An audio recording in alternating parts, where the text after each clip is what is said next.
આ સાથે જ એક મહત્વની વિગત આવી રહી છે। બોટાદમાં પણ આજે કોળી સમાજનું મહાસંમેલન મળશે। દિલ્હીની સાથે બોટાદમાં પણ કોળી સમાજનું મહાસંમેલન મળી રહ્યું છે। ગઢડાના મોટા સખપર ગામે કોળી સમાજનું મહાસંમેલન મળી રહ્યું છે। પ્રવીણ કોળી સહિતના આગેવાનો આ મહાસંમેલનનું આયોજન કર્યું છે। એક પણ મંત્રી કે ધારાસભ્યની હાજરી વિના આ સંમેલન યોજાવાનું છે। તેના લઈને પણ અનેક સવાલો ઉઠી રહ્યા છે।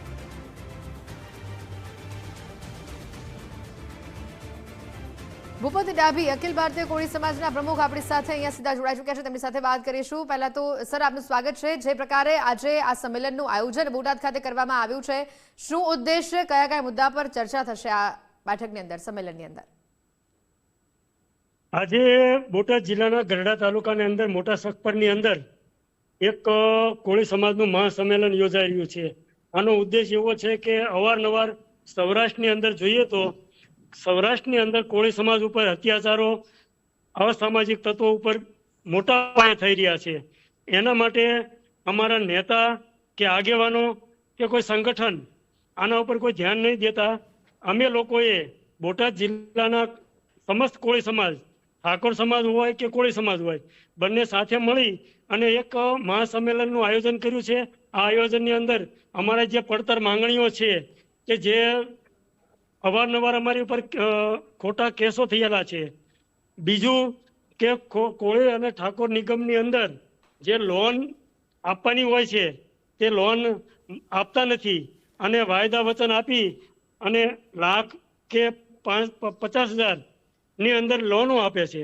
આ લોનોની અંદર પણ કાગળિયા એટલા બધા જટિલ માગે છે કે અમે ખેડૂતો છીએ, મજૂરો છીએ, અમારી આગળ એવા કોઈ એવિડન્સ ના હોય, એવા બધા એવિડન્સ માગી અને અમને એવા બધા હેરાન કરે છે। એના માટે થઈ અને અમે મહાસંમેલન યોજી રહ્યા છીએ આજે 14 તારીખે સાંજે 6 વાગે। હા બેન, બિલકુલ ભૂપતભાઈ, અહીંયા આજે દિલ્હી ખાતે પણ સંમેલન મળી રહ્યું છે। આપને બોટાદમાં આ સંમેલન બોલાવવાની કેમ જરૂર પડી? તમે કીધું કે પ્રશ્નો ક્યાંક સમાજના છે, પણ સમાજના પ્રશ્નો બેન એટલા બધા છે કે હમણાં એલઆરડી ની અત્યારે પરીક્ષા ચાલુ છે, બરાબર? જી, તો અમારા કોઈ નેતાએ બસો મૂકવાની કે કોઈ જવાની કે રહેવાની વ્યવસ્થા નથી કરી। અમારી બાજુમાં જસદણ અને વિછિયા તાલુકો આવે છે, ત્યાં કુંવરજીભાઈ પોતાનો કોન્ટ્રોવર્સી છે, પોતાનો મત વિસ્તાર છે અને તે કેબિનેટ મિનિસ્ટર છે, પણ રાજકોટ જવા માટે એમને કોઈ જાતની વ્યવસ્થા નથી કરી। આવા તો અનેક બેન મુદ્દાઓ છે। અમારા માટે ભણવા માટે કોઈ હોસ્ટેલ, કોઈ સુવિધા એવી નથી બનાવી દીધી કે નથી એવા કોઈ શિક્ષણ ધામ બનાવ્યા।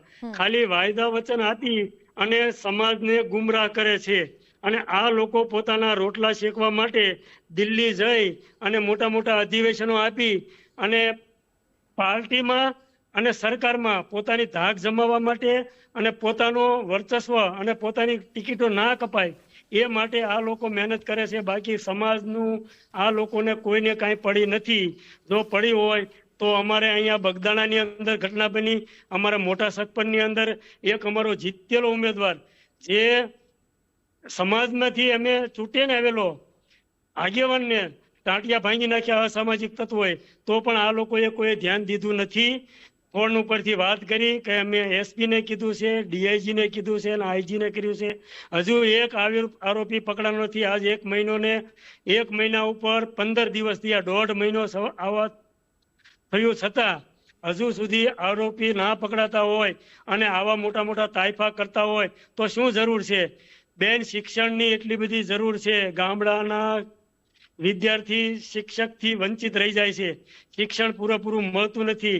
અમારે આઈએસ બનાવવા, આઈપીએસ એવા મોટા મોટા બણગા ફૂકી પણ કાંઈ કરતા નથી। હા મેડમ, બિલકુલ ભૂપતભાઈ, આ સંમેલન બોલાવવાની જરૂર કેમ પડી? અને બીજી વાત મને એ થઈ રહી છે કે સમાજના પ્રશ્નોને લઈને આ સંમેલન બોલાવવાની વાત આપ કરી રહ્યા છો, પણ મુદ્દા જે બધા સામાજિક છે એનું નિરાકરણ માટે આગળ શું? અને સૌથી મોટી વાત કે આજે તો દિલ્હી ખાતે સંમેલન કોળી સમાજનું કુંવરજી બાવળિયાએ બોલાવ્યું, પણ 21મી તારીખે ફરી એક કોળી સમાજનું સંમેલન છે, એમાં તમારી હાજરી અમને જોવા મળશે? બેન, હું અખિલ ભારતીય કોળી સમાજ બોટાદ જિલ્લાનો પ્રમુખ છું, પણ મને નથી લાગતું મારે જવું પડે, કારણ કે પહેલા મારો સમાજ અને સમાજ માટે સંગઠન હોય છે। કોઈ પણ સંગઠન બનતું હોય તો સમાજના જે પણ પ્રશ્નો હોય એના નિરાકરણ માટે બનતું હોય અને એના માટે રિઝલ્ટ આવવું જોઈએ.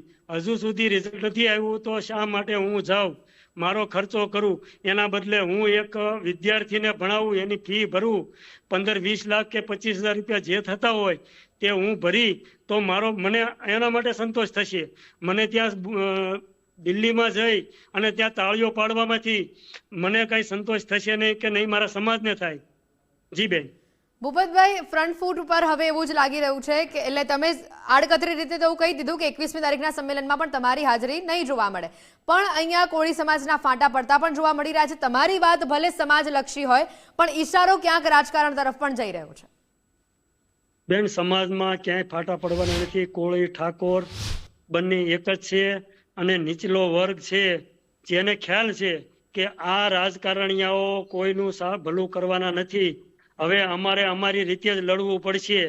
અમારે કોઈ જાતનું વર્ગ વિગ્રહ નથી અને અમે લોકો એક છીએ. અમારે કોઈ ફાટા નથી. સમાજ એક તાતણે બંધાયેલો છે. તમે આવજો કવરેજ કરવા. મોટા સખપરની અંદર કેટલી માનવ મેરામણ અને કોળી સમાજ ભેગો થવાનો છે એનું તમને ત્યાં દર્શન થશે. તમે જોઈ લેજો.